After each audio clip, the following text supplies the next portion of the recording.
അപ്പൊ ഒരു കറി ഇല്ലാതെ വരുമ്പോ നമുക്ക് പപ്പടം കൊണ്ട് തോരൻ വെക്കണം എങ്ങനെയാന്ന് നിങ്ങളെ നോക്കാം. നമുക്ക് ആദ്യം പപ്പടം ഒന്ന് മുറിക്കാം, എന്നിട്ട് നമുക്ക് ഇതൊന്ന് ഇങ്ങനെ കണ്ടിച്ചിടാം. അപ്പൊ ഇനി നമുക്ക് ഈ മുറിച്ച് വെച്ചേക്കുന്ന പപ്പടം ഒന്ന് വറുത്ത് കോരിയെടുക്കാം കേട്ടോ.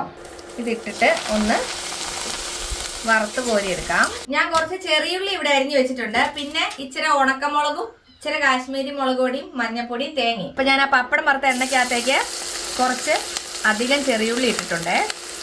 ഇനി നമുക്ക് ഈ ഉണക്കമുളകും നമ്മുടെ തേങ്ങയും മുളക് പൊടിയും എല്ലാം കൂടെ ഇതിനകത്ത് ഇട്ടിട്ട് ഒന്ന് നന്നായിട്ട് മിക്സ് ചെയ്യാം.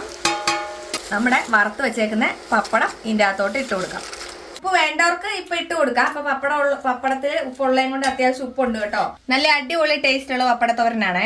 സിമ്പിൾ ആണ്. 2 മിനിറ്റ് കൊണ്ട് ലഞ്ച് ബോക്സിനകത്തൊക്കെ വെച്ച് കൊടുത്തു വിട്ടാൽ പിള്ളേർ നന്നായിട്ട് കഴിച്ചോളും. അടിപൊളി ടേസ്റ്റ് കേട്ടോ. ഒന്നും കറി വരക്കാനില്ലാതിരിക്കുമ്പോൾ ഒരു കൂട് പപ്പടം ഉണ്ടേ പരിപാടി എളുപ്പത്തിൽ തീർന്നല്ലോ. അപ്പൊ അടുത്ത വീഡിയോ കാണാതെ വരെ.